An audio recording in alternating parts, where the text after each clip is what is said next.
പ്രമേഹ രോഗം പഴയ കാലത്തൊക്കെ കണ്ടെത്തിയിരുന്നത് മൂത്രമൊഴിക്കുമ്പോൾ അവിടെ ഉറുമ്പ് വരിക എന്നുള്ളതാണ് പ്രമേഹ രോഗികൾ.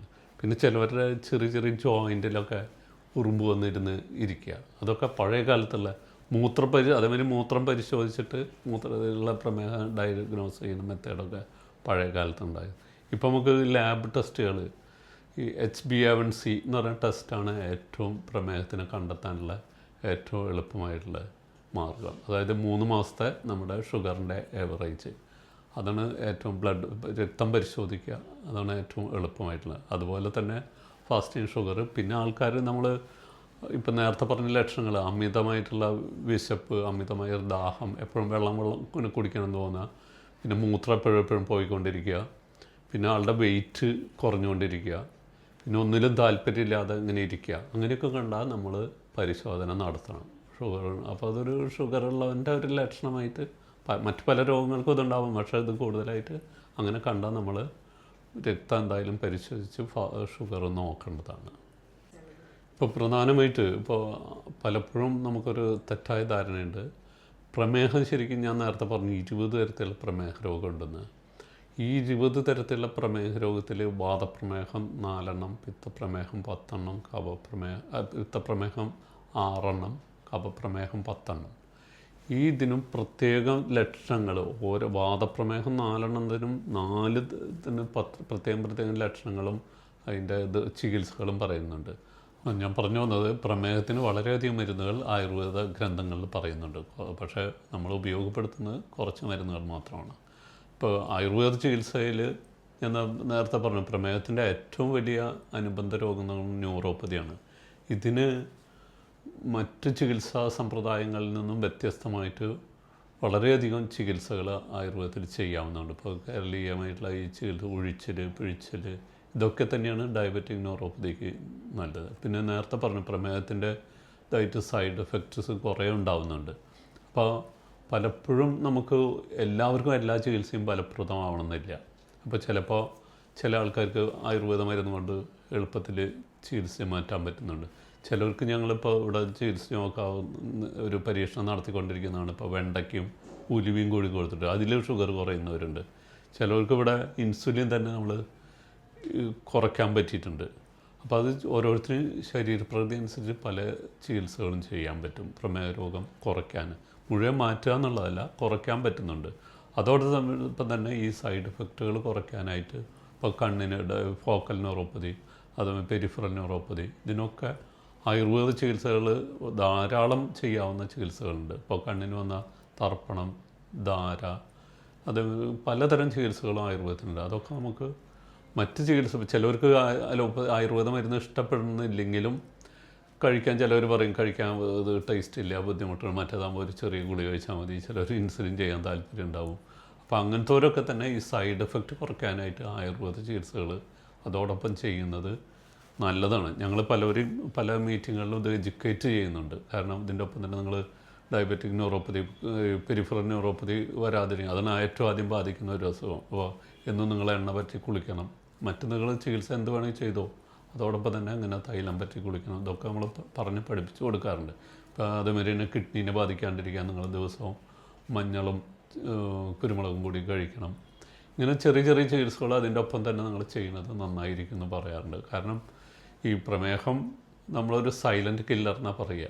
അപ്പോൾ അതിനെ നമ്മൾ വേണ്ട രീതിയിൽ സൂക്ഷിച്ച് ചികിത്സിച്ച് പരിചരിച്ച് കഴിഞ്ഞാൽ നമുക്ക് ഇങ്ങനെ കൺട്രോൾ ചെയ്ത് ദിവസവും നമുക്കിങ്ങനെ നിത്യജീവിതത്തിൽ അതൊരു അസുഖമല്ലാത്ത രീതിയിൽ കൊണ്ടുപോകാൻ പറ്റുന്നതാണ്. അതുകൊണ്ട് ആയുർവേദ ചികിത്സ അതിൻ്റെ ഒപ്പം തന്നെ പലതും ചെയ്യുന്നത് ഏറ്റവും നല്ലതാണ്. അതെ, നേരത്തെ പറഞ്ഞ പോലെ ഈ ന്യൂറോപ്പതി ഇതൊക്കെ മാറാനും ക്രമപ്പെടുത്താനും കുറയ്ക്കാനും ഒക്കെ ഈ കേരളത്തിൻ്റെ പ്രത്യേകമായിട്ടുള്ള ചികിത്സകളൊക്കെ ചെയ്യുന്നതുകൊണ്ട് ഇവിടെ പലർക്കും ഗുണമുണ്ടായിട്ടുണ്ട്. ഇപ്പം ഞാൻ ഒരു ദിവസം ഒരു പേഷ്യൻ്റ് ഇവിടെ തമിഴ്നാട് അതിർത്തിയിൽ നിന്ന് വന്നു. ഇങ്ങനെ കാല് നടക്കാൻ പറ്റാണ്ട് വന്നതാണ്. അപ്പോൾ ഞാൻ പറഞ്ഞു അതൊരു 16 ദിവസം ചെയ്താൽ മതി, അത്രയും മതി എന്ന് പറഞ്ഞു. അല്ല, എനിക്ക് 1 മാസം ചികിത്സിക്കണം. ഞങ്ങളിവിടെ സാധാരണ 16 ദിവസമൊക്കെ എടുക്കാറുള്ളൂ മാക്സിമം. അപ്പോൾ 1 മാസം ചികിത്സിക്കണം. അപ്പം ഞാൻ പറഞ്ഞു ഇത് തുടർച്ചയായി ഇങ്ങനെ വേണ്ട. പക്ഷേ ആളെ 1 മാസം കിടന്നുകൊണ്ട് ആൾ ശരിക്കും നടന്നു പോകാൻ പറ്റി. അത് ആൾക്ക് പെരിഫറൽ ന്യൂറോപ്പതി ആയിരുന്നു. അപ്പോൾ അത് കേരളീയ പഞ്ചകർമ്മ ചികിത്സകൾ ചെയ്തുകൊണ്ട് മാത്രമാണ് ആൾക്ക് അങ്ങനെ പറ്റുക. അത് ആളുടെയും കൂടി ഇൻട്രസ്റ്റ് കൊണ്ട് ചെയ്തതാണ്. ഞങ്ങൾ ചികിത്സാ ചിലവ് കുറച്ച് കുറയട്ടെ എന്ന് വിചാരിച്ചിട്ട് 15-16 ദിവസം മതി എന്ന് പറഞ്ഞു. അപ്പോൾ ആൾ പറഞ്ഞത് വേണ്ട, എനിക്ക് ഇങ്ങനെ ചെയ്താൽ നന്നായിരിക്കുന്നതാണ്. അപ്പോൾ അങ്ങനെ കേരളീയ ആയിട്ടുള്ള ചികിത്സകളൊക്കെ ചെയ്താൽ ഇതൊക്കെ വ്യത്യാസം വരുന്നുണ്ട്. അപ്പോൾ ആൾക്കാർ അതിന് കുറച്ച് സമയം കണ്ടെത്തണം, ചെയ്യാൻ വേണം. ആയുർവേദത്തിൽ അത് ആയുർവേദ ബുക്കുകളിലൊക്കെ പറയുന്നുണ്ട്. ഇപ്പോൾ ഇതാണ് വ്യായാമം, എക്സസൈസ് ചെയ്യുക. ഇപ്പം ഇതിന് പറയുന്ന ഒരു പഴയ കാലത്തെ ഗ്രന്ഥങ്ങളിലൊക്കെ പറയുന്നത് നമ്മൾ ഈ ഈ കുനിഞ്ഞെന്നുള്ള ജോലികൾ, കുളം കുത്തുക, കിണർ കുത്തുക, ഇതൊക്കെ ചെയ്യാൻ പറയുന്നുണ്ട്. പിന്നെ അവർ ചില യോഗാസനങ്ങൾ ചെയ്യാൻ പറയുന്നുണ്ട്, പശുവിനെയൊക്കെ കുളിപ്പിക്കാൻ പറയുന്നുണ്ട്. ഇങ്ങനെ പലതരത്തിലുള്ള ഈ അതായത് വളഞ്ഞു നിന്നിട്ടുള്ള ഈ ഫാറ്റ്, അത് അവരുദ്ദേശിക്കുന്നത് അതാണ്. നമ്മൾ ഈ ഫാറ്റ് വയറിൻ്റെ ഭാഗത്ത് ഡെപ്പോസിറ്റ് ചെയ്യാണ്ടിരിക്കാവുന്ന തരത്തിലുള്ള വ്യായാമങ്ങൾ, അതിനാന്ന് പറയുന്നത് കുളം കുത്തുക, കിണർ കുത്തുക, തോട് കുത്തുക, കൈക്കോട്ടെടുത്ത് കളയ്ക്കുക, അങ്ങനെയുള്ള കുറേ തരം വ്യായാമങ്ങൾ പറയുന്നുണ്ട്. അപ്പോൾ നമ്മൾ വെറുതെ നടന്നുകൊണ്ട് മാത്രം ഡയബറ്റീസ് കുറയില്ല. നടക്കുന്നത് നല്ല തന്നെ നമ്മൾ കുനിഞ്ഞെന്നുള്ള ജോലി ചെയ്താലേ, കുനിഞ്ഞെന്നുള്ള എക്സസൈസുകൾ ചെയ്താലേ ഡയബറ്റീസ് കുറയാൻ കൂടുതൽ ഗുണമാവുകയുള്ളൂ. അപ്പോൾ അതുകൊണ്ട് അങ്ങനെയുള്ള മരുന്നുകളില്ലാത്ത കുറേ ചികിത്സകൾ ആയുർവേദത്തിൽ പറയുന്നുണ്ട്. പക്ഷേ ഈ എൻ്റെ അഭിപ്രായത്തിൽ ഈ മരുന്നുകളുടെ ഒപ്പം തന്നെ ഈ വ്യായാമങ്ങളും ചെയ്തു കഴിഞ്ഞാൽ, ഇങ്ങനെയുള്ള വ്യായാമങ്ങളും ചെയ്തു കഴിഞ്ഞാൽ കുറേയും കൂടിയും വേഗത്തിൽ പ്രമേഹം കുറയും. പിന്നെ അതുപോലെ തന്നെ നമ്മളിവിടെ ചികിത്സ ചെയ്യുമ്പോൾ, ഇപ്പോൾ ഒഴിച്ചിലൊക്കെ ചെയ്യുമ്പോൾ ഒരു 10% ഷുഗർ അപ്പോൾ കുറയുന്നുണ്ട്. അപ്പോൾ അങ്ങനെയും കുറേ ഗുണങ്ങൾ ആയുർവേദ ചികിത്സ ചെയ്യുന്നതുകൊണ്ട് ഉണ്ടാവുന്നുണ്ട്. പ്രമേഹ രോഗം വരാതിരിക്കാൻ എന്ന് പറഞ്ഞിട്ട് നമ്മളിപ്പോൾ പാരമ്പര്യമായിട്ട് പ്രമേഹമുള്ളവരാണെങ്കിൽ എത്ര ഇത് ചെയ്താലും ഒരു സമയം കഴിയുമ്പോൾ അത് വരുന്നുണ്ട് എൻ്റെ അനുഭവം. അങ്ങനെ നമ്മൾ വളരെയധികം, എങ്കിൽ പോലും നമ്മൾ ഡയറക്റ്റ് മധുരമൊക്കെ ഇങ്ങനെ നമുക്ക് ചാൻസ് ഉണ്ട്, അമിത വണ്ണമുണ്ട്. ഇപ്പോൾ ഈ ഞാൻ പറഞ്ഞു 30% കൂടുതൽ ഫാറ്റ് ഡെപ്പോസിറ്റ് നമ്മുടെ വയറിൻ്റെ ഭാഗത്തുണ്ട്. പിന്നെ വീട്ടിൽ ഹിസ്റ്ററി ഉണ്ട്, ഇങ്ങനെയൊക്കെ ഉണ്ട്. പിന്നെ നമ്മുടെ ഇരിപ്പ് കൂടുതലാണ്, ഇരിപ്പ് കിടപ്പ് ഇതൊക്കെ കൂടുതലാണ്. അങ്ങനെയുണ്ടെങ്കിൽ നമ്മൾ കഴിയുന്നതും കൊഴുപ്പും മധുരവും ഒക്കെ ഒന്ന് കുറയ്ക്കുക. ഡയറക്റ്റ് മധുരം വേണ്ടാന്ന് വയ്ക്കുക. ഈ പഞ്ചസാര, അതേമാതിരി ഇപ്പോൾ ചില കാര്യങ്ങളൊന്നും നമ്മൾ ഡയറക്റ്റ്, ഇപ്പോൾ ലഡുവും ജിലേബിയൊന്നും നമ്മൾ കഴിക്കണമെന്ന് യാതൊരു നിർബന്ധമില്ല. പായസം തന്നെ നമ്മൾ വല്ലപ്പോഴൊക്കെയല്ലേ കഴിക്കുന്നത്. അപ്പോൾ അങ്ങനെയൊക്കെ ആക്കുക. അങ്ങനെ ഡയറക്റ്റ് മധുരങ്ങളൊക്കെ ഒഴിവാക്കുക. ഇപ്പോൾ ഈ ചിലവർ പറയും ശർക്കരയും പഞ്ചസാരയും എന്ന് പറയും. ശർക്കരയായാലും പ്രമേഹ രോഗികൾ കഴിക്കുക എന്ന് പറഞ്ഞാൽ അത് ശർക്കര കൂടുതൽ കഴിച്ചാലും പഞ്ചസാരയ്ക്ക് സമം തന്നെയാണ്. അപ്പോൾ അതുകൊണ്ട് അതിൽ വലിയ വ്യത്യാസമൊന്നുമില്ല. പക്ഷേ ശർക്കരയിൽ കുറച്ചും കൂടിയും ഇൻഗ്രീഡിയൻസ് വ്യത്യാസമുണ്ട്, മറ്റേ ഡയറക്റ്റ് ഷുഗർ തന്നെയാണ്. അപ്പോൾ അത് മാത്രമേ അതിലുള്ള വ്യത്യാസമുള്ളൂ. അപ്പോൾ പലർക്കൊരു ധാരണയുണ്ട് ശർക്കര ഇഷ്ടം പോലെ കഴിക്കുക എന്നുള്ളത്. അത് തെറ്റായ ധാരണയാണ്. അതേമാതിരി ഡയറക്റ്റ് നേരത്തെ ഷുഗർ കയറുന്ന ഈ പഴങ്ങൾ, പച്ചക്കറികളൊക്കെ നമ്മൾ മാക്സിമം കുറച്ച് കൊണ്ടുവരിക. ഇപ്പോൾ ഈ നമ്മൾ പൊട്ടറ്റോ, അതേമാതിരി മാമ്പഴം, നേന്ത്രപ്പഴം, പൈനാപ്പിൾ, തണ്ണിമത്തൻ, ഇതൊക്കെ മാക്സിമം നമ്മൾ ഒഴിവാക്കുക. അതൊന്നും നമുക്ക് നിർബന്ധമൊന്നുമില്ല. ഇപ്പോൾ മാങ്ങ നമ്മൾ വല്ലപ്പോഴും, പിന്നെ ഈ ഫ്രൂട്ട്സൊക്കെ കഴിക്കുമ്പോൾ നമുക്ക് ഇഷ്ടം തോന്നുകയാണെങ്കിൽ, ഇപ്പോൾ ഈ മാങ്ങ എനിക്ക് കഴിക്കണം, പൈനാപ്പിളൊക്കെ കഴിക്കണം എന്ന് തോന്നുകയാണെങ്കിൽ അത് മിക്സഡായിട്ട് കഴിക്കുക. ഈ തീരെ ഷുഗർ കുറഞ്ഞ ഫ്രൂട്ട്സ്, ഇപ്പോൾ പേരയ്ക്ക, ഞാവൽപ്പഴം, ഗ്രീൻ ആപ്പിൾ, പപ്പായ, അങ്ങനത്തെ റോബസ്റ്റ പഴം, ഇതും മറ്റ് പഴങ്ങളും കൂടി മിക്സ് ചെയ്തിട്ട് ചെറുതാക്കി അരിഞ്ഞ ഒരു സ്പൂൺ കൊണ്ട് കോരി കഴിക്കുക. അപ്പോൾ നമ്മളെല്ലാ ഇതുകളും കഴിച്ചു, പക്ഷേ അതിൻ്റെ ഗ്ലൈസിമിക് ലോഡ് കുറവായിരിക്കും. അപ്പോൾ ആ രീതിയിൽ കഴിക്കുക. പിന്നെ ഭക്ഷണം കഴിക്കുമ്പോൾ നമ്മൾ ഇടവിട്ട് കഴിക്കുക. ഒരുമിച്ച് കുറേ കഴിക്കരുത്, കുറച്ച് കഴിക്കുക, പിന്നെ വേറൊരു സമയത്ത് കഴിക്കുക, അങ്ങനെ കഴിക്കുക. അപ്പോൾ അതിനൊക്കെ നമ്മൾ പ്രമേഹ രോഗികളായ അതിന് സമയം കണ്ടെത്തണം. അപ്പോൾ അങ്ങനെയാണ് നമ്മളൊരു, പിന്നെ നേരത്തെ പറഞ്ഞ പോലെ ഈ പോളിഷ് ചെയ്തുള്ള അരി കഴിക്കാതിരിക്കുക. അപ്പോൾ അതിൽ കാരണം ഷുഗർ, ഗ്ലൂക്കോസ് മാത്രമേ ഉള്ളൂ. അപ്പോൾ ഈ തവിട് കളഞ്ഞ ഇത് ഉപയോഗിക്കാണ്ടിരിക്കുക, തവിട് കളയാത്തത് ഉപയോഗിക്കുക.